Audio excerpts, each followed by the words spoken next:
और जब से प्रातः पदयात्रा चल रही है, सर्दी जुखाम बुखार का आना सभी का बंद हो गया है। निरंतर यदि आप 5 किलोमीटर की पदयात्रा सुबह सुबह करते हैं, सुबह सुबह, शाम को नहीं, सुबह कितने लोग शाम को करते, सुबह नहीं करते, तो सर्दी जुखाम बुखार भी नहीं आएगा। और यदि सुबह उठ करके 2 गिलास पानी पी करके फ्रेश होते हैं आप, फिर मंजन ब्रश कर लेते हैं, उसके बाद कुछ भूख लगने पर थोड़ा सा नाश्ता कर लेते हैं। नाश्ता में तैली नाश्ता ना हो, तेल में डूबी हुई चीज़ों का नाश्ता नहीं होना चाहिए।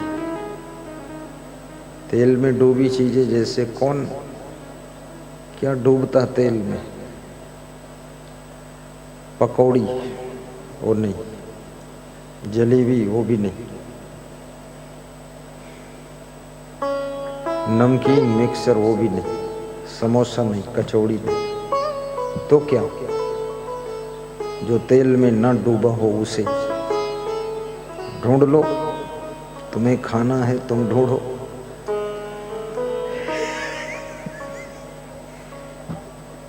मूली, गाजर, शलजम, चुकंदर, जामफल, सफरचंद, केला, सभी प्रकार के फल, सलाद, ये थोड़ा थोड़ा खा लीजिए, ज़्यादा नहीं, थोड़ा थोड़ा, टुकड़ा टुकड़ा करके नमक डालकर, थोड़ा हरी मिर्च डालकर। हरी मिर्च खाने से शुगर का नाश होता है। ताल मखाना खाने से शुगर कंट्रोल होती है। 2 काजू खाने से हार्ट अटैक कंट्रोल होता है। 10 काजू खाने से हार्ट अटैक हो ही जाता है, कोलेस्ट्रॉल जम जाएगा। छुहारा खाने से पेट का कॉन्स्टिपेशन खत्म होता है। हंसने से पाचन तंत्र एक्टिवेट होता है, भूख खूब लगती है। रोने से बुद्धि कम हो जाती है। चिंता करने से स्मरण शक्ति कमजोर होती है, आयु कम हो जाती है। टेंशन करने से सुंदरता कम हो जाती है। ज़्यादा तनाव में रहने से कम उम्र में बाल पक जाते हैं। दुखी रहने से चेहरा बदसूरत हो जाता है। प्रसन्न रहने से खूबसूरती बढ़ती है। मुस्कुरा कर जिंदगी जीने से आकर्षण बढ़ता है, दुख असर नहीं कर पाता है। हंस करके जीवन जीने से भगवान कृष्ण का प्रभाव तुम पर आ जाता है। नित्य प्रवचन सुनने से मन इंद्रियां भटकने नहीं पाती। क्रोध गुस्सा सीमा से अधिक बढ़ने नहीं पाता है। नित्य दान करने से लोभ मर जाता है। नित्य दान करने से दरिद्र का नाश होता है। प्रेम से रहने से घर में सुख बढ़ता है। कलह कलेश करने से लक्ष्मी रूठ कर चली जाती है। अधिक खाने से मनुष्य सदैव बीमार रहता है। तादाद से ज़्यादा सोने से आंखें खराब हो जाती है। कम सोने से हार्ट कमज़ोर हो जाता है। लोग सोचते होंगे सब तरफ से तो घेर रहे हैं, कोई तरफ बचने को उपाय नहीं। कम सोना भी ठीक नहीं।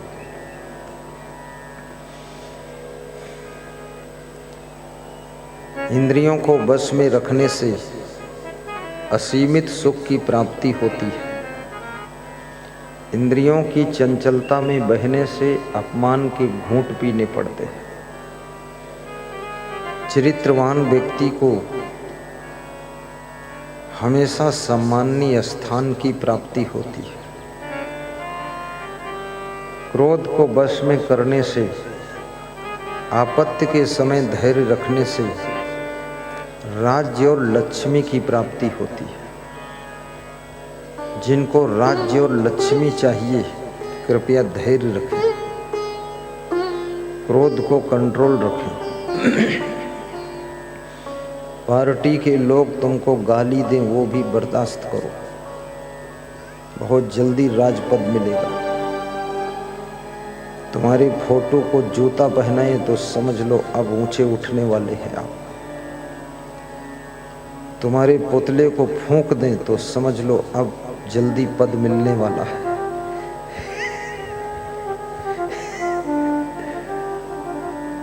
हमेशा खुश रहने से बुद्धि की स्मरण शक्ति बढ़ती है।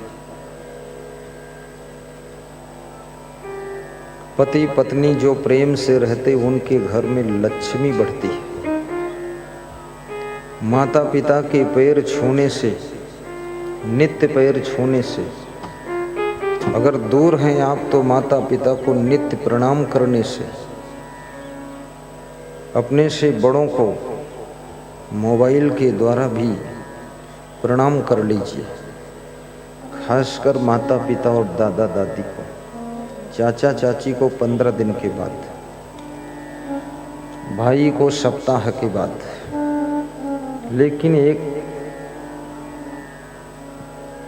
तुम्हारी आयु बढ़ेगी, बल बढ़ेगा, विद्या बढ़ेगी, यश बढ़ेगा। यदि आप साधु हो गए, माया मोह को छोड़कर चले गए हैं, तो माता पिता का रूप गुरु के भीतर देखिए। तुमेव माता च पिता तुमेव, तुमेव बंधुश्च सखा तुमेव, तुमेव विद्या द्रविणम तुमेव, तुमेव सर्वम मम देव देव। मात पिता गुरु संत हैं जहाँ संत करतूत, तिन बिन रक्षक कौन है निर्मल दया अकूत। उपकारिणी में उपकार गुरु, दानिनी में गुरु दान, रक्षक में रक्षक गुरु, गुरु सम अन्य नान। माता पिता की सेवा भी 2 प्रकार से होती है। एक तो रोटी और धोती से सेवा होती है।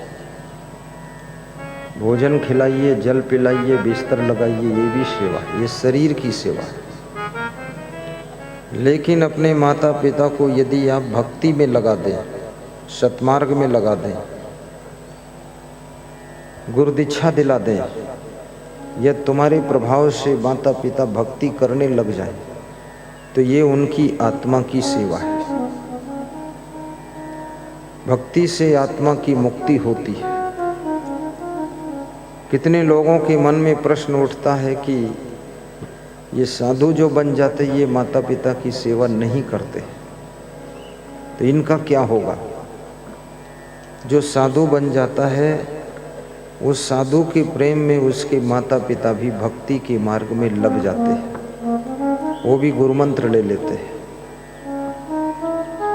जिससे उनकी आत्मा का कल्याण होता है।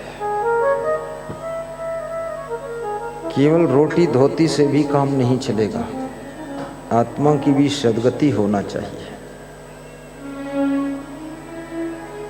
सुखद सत्संग कथा राजस्थान में चल रही थी। एक सज्जन अपने घर के बुजुर्ग को कार में लेकर आते थे और साइड में कार लगा करके गेट खोल देते थे। उसमें एक बुजुर्ग आदमी बैठा बैठा सत्संग सुनता रहता था। अब सोचना, वहाँ उसको रोटी तो घर से खा कर आए, धोती पहन कर आए, सब फिट है, लेकिन कार में बैठे सत्संग सुन रहे हैं, क्योंकि उतरने में कठिनाई है तो कार में ही बैठे। सत्संग सुनते सुनते सत्संग के शब्दों में वे कभी कभी हंसते हैं, कभी मुस्कुराते हैं। मैं भी मन में सोचता हूँ कि ये कार में कौन आदमी बैठा हुआ है, उतर के आता क्यों नहीं? पर वो उतर सकता नहीं, क्योंकि वीकनेस बॉडी है, शरीर कमजोर है। लेकिन उसके जो बच्चे हैं बहुत समझदार हैं कि पिताजी की उम्र हो रही है, काका जी की उम्र हो रही है, अब ज़्यादा समय बचा नहीं है, नाव बस किनारे लगने वाली है। तो नाव किनारे लगे उससे पहले मेरे पिताजी भक्ति की नौका पर सवार हो जाएं और ज्ञान की बल्लियां मारना शुरू कर दें ताकि भवसागर से पार उनकी आत्मा हो जाए।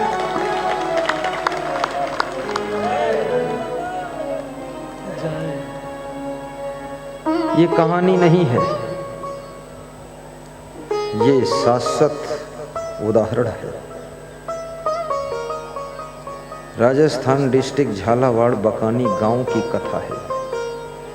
ये पुरुषोत्तम घाटिया जी लेकर के अपने घर के बुजुर्ग को लाकर कार में बिठाकर कथा सुनवाते थे। तुम ये मत सोचना गुरुजी केवल मेरा कपड़ा देखते हैं, गुरुजी तुम्हारा लफड़ा भी देखते हैं। गुरुजी को जब पदरोनी ले जाते हो ना, बड़ी पैनी नजर से घर का कोना कोना देख लेते हैं क्या हो रहा है। और गुरु की नजर जहां जहां पड़ जाए वहां वहां किसी की नजर लगती नहीं है। कृपा की दृष्टि पड़ गई है, कृपा की एक नजर दे दो, दुखी संसार है गुरुवर, तुम्हारे पद्म चरणों में नमन 100 बार है गुरुवर, नमन 100 बार है गुरुवर। जब तालियां बजाने का अवसर आए तो सभी लोग मिलकर ताली बजाएं तो तालियों की धुनी में इतनी मधुरता पैदा होगी कि आसपास का वायुमंडल भी शुद्ध हो जाएगा और जो चिड़ियां हैं, पंछी हैं, वे भी कान लगाकर सुनेंगे कि यहाँ बड़ा आनंद आ रहा है। और मैं देखता हूँ आगे वाले ताली बजाते हैं और पीछे वाले तालमेल बिठाते हैं और बीच वालों का कुछ ठिकाना ही नहीं। कुछ लोगों के दिल पे असर बिल्कुल पड़ता ही नहीं, पत्थर दिल है। गुरुजी चाहे जितना टाप का सत्संग करे, चाहे गुरुजी की दम निकल जाए, लेकिन वो पत्थर मूर्ति बैठे हुए असर ही नहीं पड़ता है।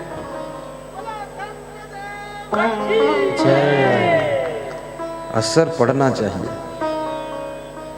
आप जब गुरुजी के साथ में हंसते हो तो गुरु जी का मनोबल बढ़ता है, और जब आप सत्संग में कहीं आनंद की अनुभूति करके ताली बजाते हो तो गुरु जी का मनोबल 10 गुना ज्यादा हो जाता है।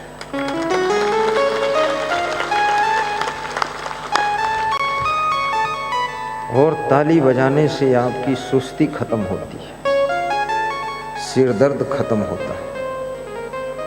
नित्य यदि ताली बजाओ 3 टाइम, सुबह दोपहर शाम, और पति पत्नी साथ साथ बजाओ, पिता पुत्र साथ साथ बजाओ, पूरा परिवार मिल के बजाओ, तो घर में लक्ष्मी बसेरा करेगी, कभी लक्ष्मी जाएगी नहीं। हाँ, क्योंकि साथ साथ ताली तभी बजती है जब आपस में तालमेल होता है, और जब तालमेल होगा तो लक्ष्मी जी तो आएंगी ही।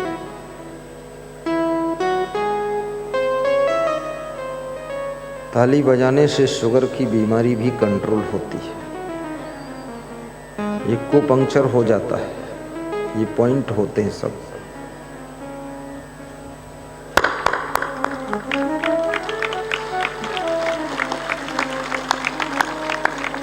ना थोड़ा थोड़ा तो शरीर की बीमारियों का भी इलाज हो जाएगा। पूरा तो इलाज नहीं करूंगा मैं, क्योंकि मैं कोई डॉक्टर नहीं हूँ, डॉक्टर का धंधा छीनने वाला भी नहीं। थोड़ा थोड़ा बीमार रहोगे तो डॉक्टर स्वस्थ रहेगा, और तुम पूरा स्वस्थ हो जाओगे तो डॉक्टर बीमार हो जाएगा, फिर बहुत दुखी होगा।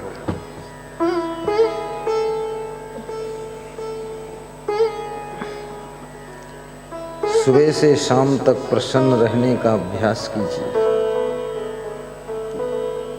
सामाजिक रीति रिवाज नियम के अनुसार विवाह कीजिए।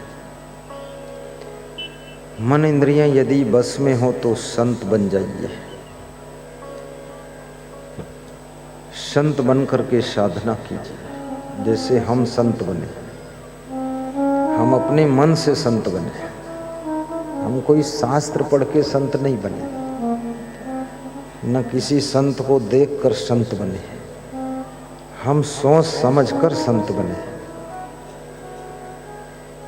मैंने जब संसार को देखा तो मुझे ऐसा लगा कि संत जीवन में ही सुख शांति है, ऐसा आइडिया था। फिर संत बन गया तो वास्तव में साधु का जीवन बहुत सुखी होता है। प्योर साधु यदि है 100% साधु तो उसके पास में बहुत सुख है। वो फालतू काम करता ही नहीं, फालतू चीज़ें खाता पीता ही नहीं, न फालतू जगह बैठेगा, न फालतू जगह घूमने जाएगा। लखनऊ कानपुर में हमने पढ़ाई किया है। वहाँ लोग हमसे कहते थे भूल भुलैया देख लो। हमने कहा ऐसे ही सब लोग भूले हैं, हम क्यों भूल भुलैया देखें। कभी न चिड़ियाघर देखा न भूल भुलैया देखा। मुझे अपनी जिंदगी देखना है, अपने आप को देखना है, अपने आप को याद करना है। जमाने में उसने बड़ी बात कर ली, जमाने में उसने बड़ी बात कर ली जिसने अपने आप से मुलाकात कर ली, जिसने अपने आप से मुलाकात कर ली। मेरे पास यदि 4 माइक लग जाते तो बहुत अच्छा था, क्योंकि इधर मुंह घुमाता हूं तो आवाज नहीं जाती इसमें। इधर लोग बैठे उनको देखना पड़ता है, देखो ना तो वो उदास हो जाएंगे। अब इधर भी मुड़ता हूं तो फिर माइक उधर हो जाता है। कोशिश करूंगा 4 लगा दूं। कोई साधु लगाता नहीं, लेकिन मेरी इच्छा 10-15 साल से लगाने। पर मेरा जो इसका मैनेजर है महात्मा, वो बोलता 4 गुरुजी कोई नहीं लगाता है, आप कैसे 4 लगाओगे। मैंने कहा दुनिया से हट कर जीना है। 4 माइक है, कोशिश करूंगा, लगाऊंगा जरूर। ऐसे देखो मुड़ गया, आवाज कम पड़ी कि नहीं, कम हो जाती।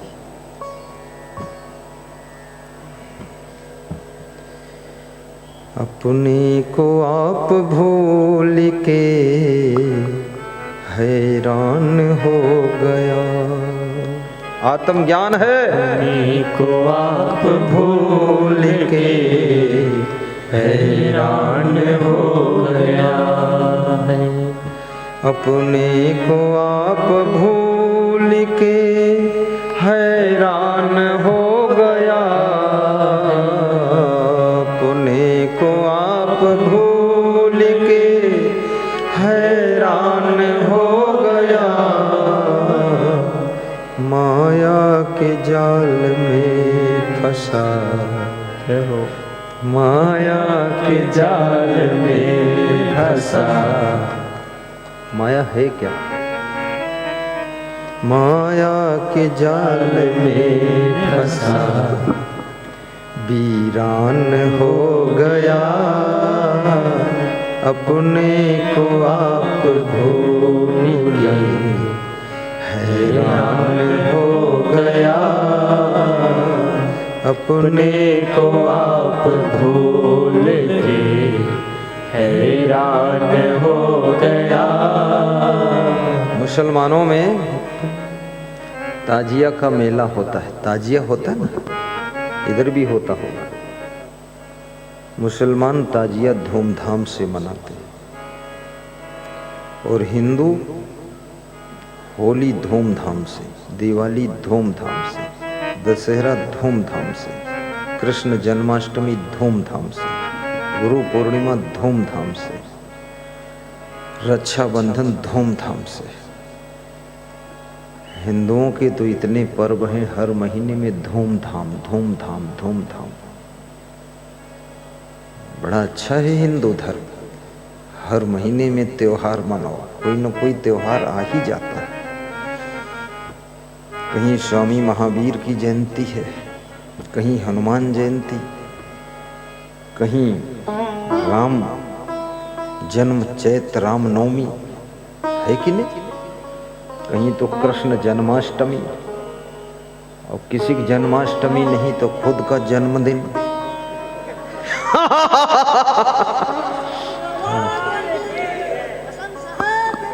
जय जय।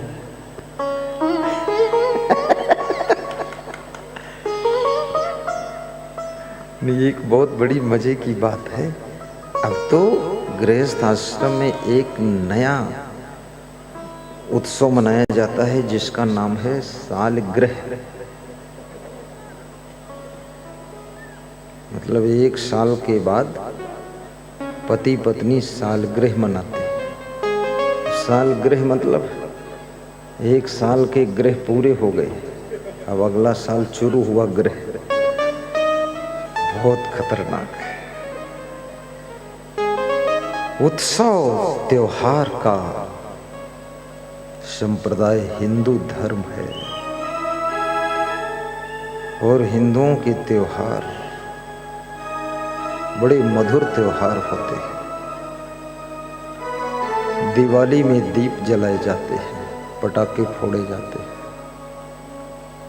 भगवान राम के 14 वर्ष के बाद वनवास से लौटने की खुशी में दिवाली मनाई जाती है। कितना प्रेम है हिंदू भाइयों को, बहनों को भगवान के प्रति। कब भगवान वनवास गए थे, कब लौटे थे, लेकिन लौटने की खुशी आज भी मनाई जाती है। लेकिन भगवान के वनवास जाने का दुख बिल्कुल नहीं मनाया जाता, क्योंकि अब लौट आए तो उस दुख को याद करने क्या जरूरत है। अभी सुख को याद करना चाहिए। आपके जीवन में जो दुख के दिन बीत चुके हैं उनको याद मत करो, जो सुख के दिन बीत चुके हैं उन सुख के दिनों को याद करके आज भी अपने सुख को ताजा कीजिए। ये बुद्धिमानी का काम है। कितने लोग अपने जीवन के बीते हुए दुखों को याद कर करके रोज रोते रहते हैं। ये बुद्धिमानी का काम नहीं है। जो दुख बीत गया भूल जाओ उसको।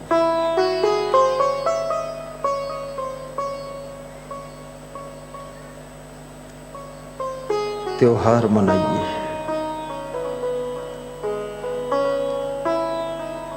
उत्सव मनाइए, लेकिन हर उत्सव में भक्ति का जन्म होना चाहिए, भक्ति प्रफुल्लित होनी चाहिए। दीपावली राम भक्ति से जुड़ा हुआ पर्व है। होली प्रहलाद और विष्णु भगवान के प्रति भक्ति से जुड़ा हुआ पर्व है। चैत्र रामनवमी राम भक्ति से जुड़ा हुआ पर्व है। दशहरा राम भक्ति से जुड़ा हुआ पर्व है। कृष्ण जन्माष्टमी भगवान श्री कृष्ण की भक्ति से जुड़ा हुआ पर्व है। गुरु पूर्णिमा गुरु भक्ति से जुड़ा हुआ पर्व है। हमारे आपके जितने पर्व हैं, त्योहार हैं, सब भक्ति से जुड़े हुए हैं। इसलिए हिंदू धर्म का हर त्योहार मोक्ष का द्वार है, भक्ति का द्वार है। जय हो जय। अब महिलाएं भी सीख गई हैं ताली बजाना। महिलाओं के मन में भी होता मैं भी जय बोलूं, परंतु वो शर्मा जाती है। कितनी भीड़ में कैसे उठूं, क्या करूं, इच्छा तो होती है। गुरुदेव तुम्हारी जय जय हो, भगवान तुम्हारी जय जय हो, हे राम तुम्हारी जय जय हो, हे कृष्ण तुम्हारी जय जय हो। कबीर तुम्हारी जय जय हो। महावीर तुम्हारी जय जय हो। हे क्षमा तुम्हारी जय जय हो। हे गुरु मन साहिब जय जय हो। हे संत तुम्हारी जय जय हो। हे संत तुम्हारी जय जय हो। गुरुदेव तुम्हारी जय जय हो। भगवान तुम्हारी जय जय हो। भगवान तुम्हारी जय जय हो। हे नाथ तुम्हारी जय जय हो। हे नाथ तुम्हारी जय जय हो। एक बार जो दर्शन पाता है वह आप ही का हो जाता है। एक बार जो दर्शन पाता है वह आप ही का हो जाता है। क्या गुप्त तुम्हारी प्रीति है गुरुदेव तुम्हारी जय जय हो। गुरुदेव तुम्हारी जय जय हो। भगवान तुम्हारी जय जय हो।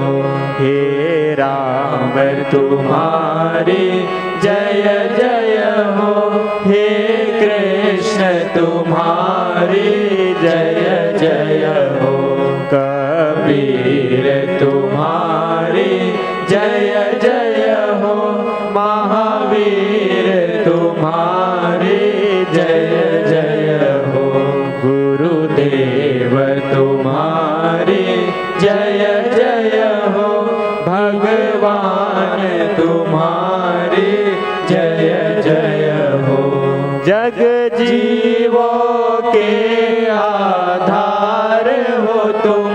जग जीवों के आधार हो तुम। भव दुखों से प्रभु पार हो तुम। भव दुखों से प्रभु पार हो तुम। भव दुखों से प्रभु पार हो तुम। हम सबके ही आधार हो तुम। गुरुदेव तुम्हारी जय जय हो। हम सबके ही आधार हो तुम। गुरुदेव तुम्हारी जय जय हो। जब प्रेम तुम्हारा मिलता है। जब प्रेम तुम्हारा मिलता है। जब ज्ञान तुम्हारा मिलता है। जब ज्ञान तुम्हारा मिलता है। ये मन निर्मल हो जाता है। ये मन निर्मल हो जाता है। ये प्रेम प्रेम को पाता है। ये प्रेम प्रेम को पाता है। गुरुदेव तुम्हारी जय जय हो। गुरुदेव तुम्हारी जय जय हो। भगवान तुम्हारी जय जय हो। बोलिए सद्गुरु भगवान की जय जय जय जय जय जय। जिला शिवपुरी बैराट तहसील से सरपंच साहब आए हुए। आप डॉक्टर भी हैं, आपकी बेटी पुलिस में अफसर हैं और आपका मन मस्ती में झूम जाता है।